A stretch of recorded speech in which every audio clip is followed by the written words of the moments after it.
Hey everybody, welcome to the first of potentially many videos of basically an idiot's guide to painting RC body shells. Tonight I'm going to be your idiot, and we'll work you through, like I say, we'll do this in bite-sized chunks so we're not overwhelming you with a couple of hours of video and everything else. So yeah, first things first, couple of things that you'll realistically need to get going. A body shell. Okay. A decent scalpel, not a Stanley knife, not a pen knife. Surgical scalpel makes life so much easier. A permanent marker with a reasonably fine tip. A body reamer. Some decent high quality masking tape. I prefer 3M or Tamiya tape, but that's personal choice and obviously budget will allow or not. Makes your life an awful lot easier will be likes of a circle cutter and some form of measuring device. I have stolen this from my child's lunchbox. Yeah, with those things in mind, we're probably ready to get started. Okay, so first things first, let's set about making our life easy, and most of this is about making our life easy. Grab your pen, grab your measuring device, use certain points on the body shell. Like so here I'm going to use the grill, which is 60mm, mark in the middle. Use again the bonnet vent on this, mark in the middle, and the window A pillars, and again mark in the middle. Grab your reasonable quality masking tape. The finer the better for this, actually, if you can get a narrower tape. Line up.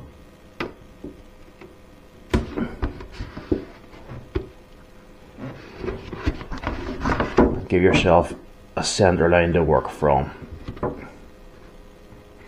Again, this you'll use for a load of stuff even when you're marking out later on. Dunk.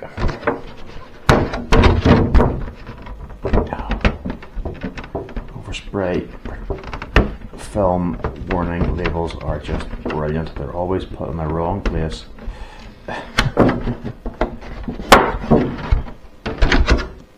And again on the roof line.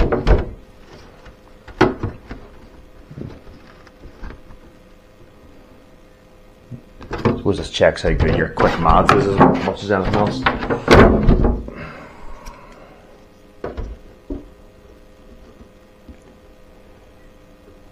Divided by 2 is 5.5. Bunk. And again, same thing. We're going to do this on the boot of the car or the trunk of the car, depending where you're watching me from.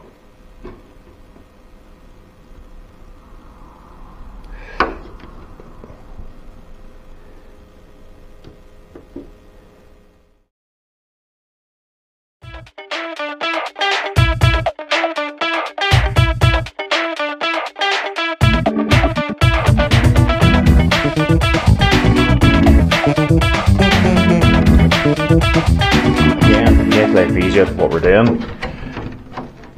We can grab our scalpel here and remove a lot of the excess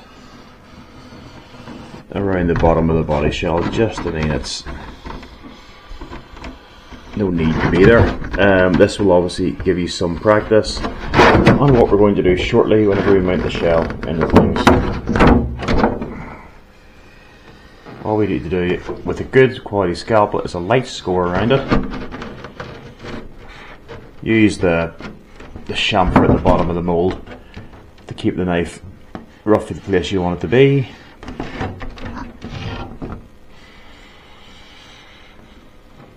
Again, you're not getting too concerned about cut lines or anything just yet. Dunk. Then, because we're using a scalpel on this, it's so very easy to flex the body shell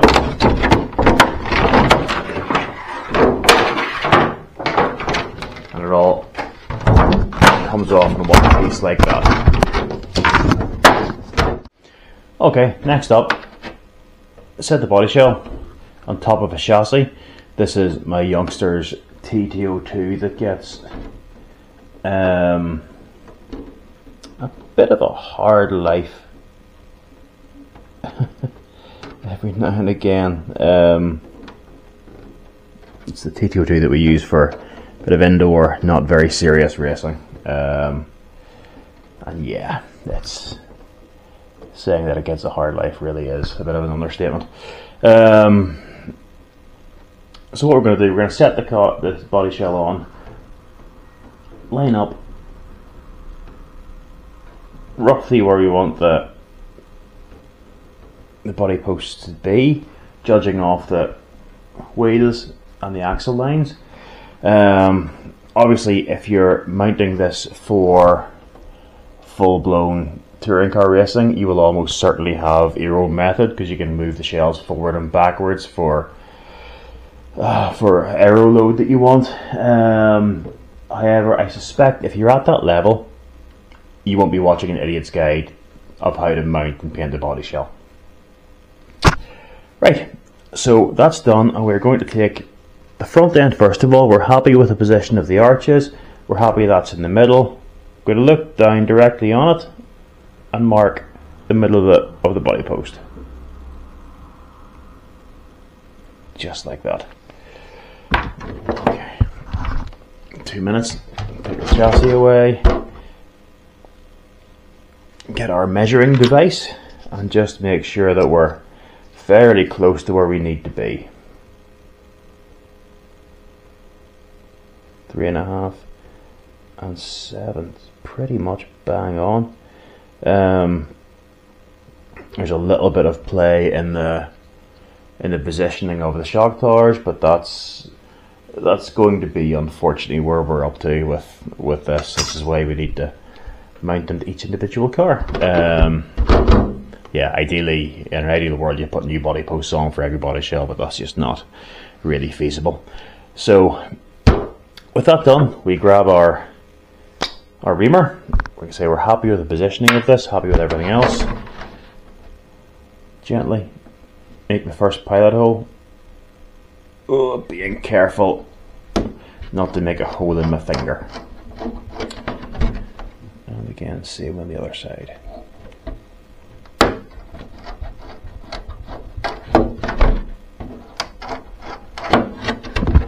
And at this point, it does no harm whatsoever to just double check your measurements when you've got a physical mark in the shell there to be. Similar both sides in the wheel arch. Happy with where the centre of the axle is going to be. Excellent.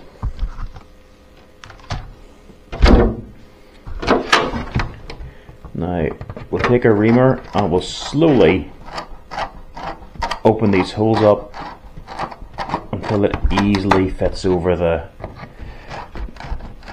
the body posts. It's going to take a bit of time, probably no point in watching it. I'll cut back. Okay, with the front then mounted in, turn our attention then to the back. Again, for some reason this shell actually seems to be moulded nose down. So yeah, whereas normally I would prop the front end of this up slightly to give me a level. I don't think there's much of a need with this one. Okay, so same process as the front.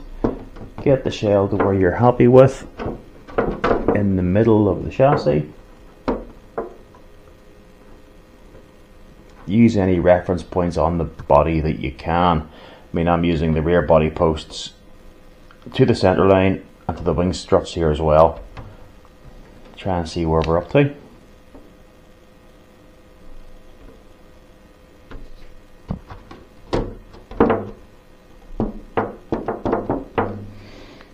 And again, same again, we will grab our measuring device.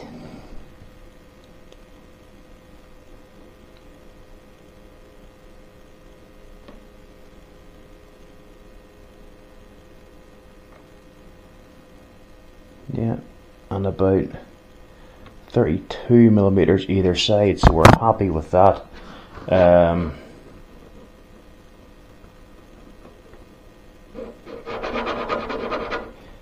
again, we're happy with that sitting as well. So yeah, we'll do the same thing as we did with the front. We've marked it. We'll pop a pilot hole into it, ream it out as normal, and you do want to give yourself that little bit of leeway. Just there's no point in those being tight and causing yourself an issue. So yeah, let's get those. Let's get the rear ones reamed out and get the shell dropping onto the body, or the shell dropping onto the chassis. Okay, so next up we're going to generate some ground clearance, because at the moment we're not going anywhere. Pin the body in. Once you're happy with how the lower mounts and everything else are set,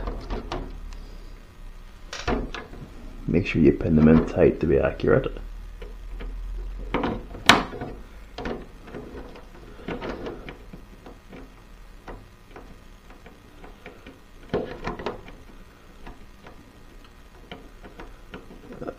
There's a joke about this.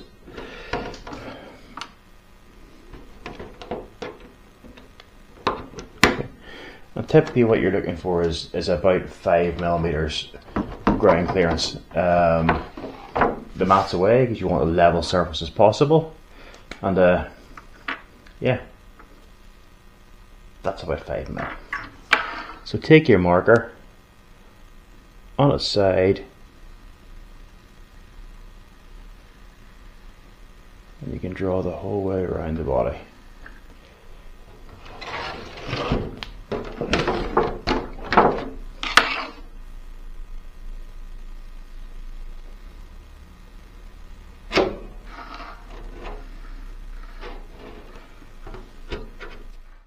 Some people find this easier with scissors. I still find this much easier with a scalpel.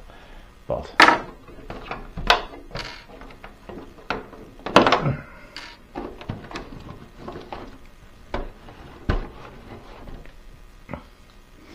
and again, I should be doing this while I'm not talking to a camera. So, as with all times with a scalpel, concentrate on what you're doing.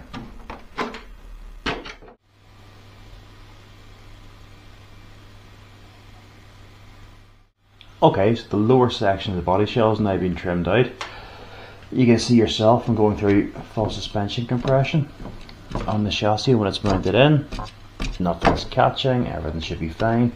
It's time to finally trim out the wheel arches then. So same as before, with the car at right height, simply mark the center section.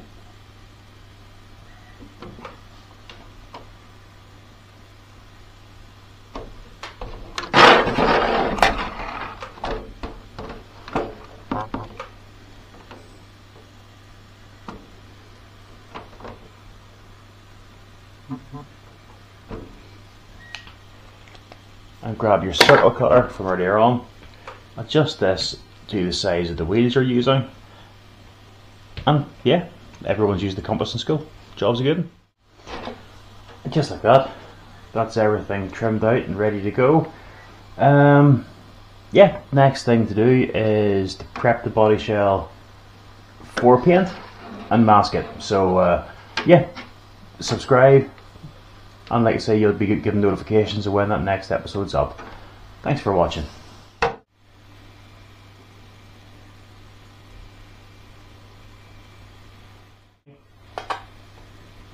Right, hello, yes. Oh, good boy. Cat butt.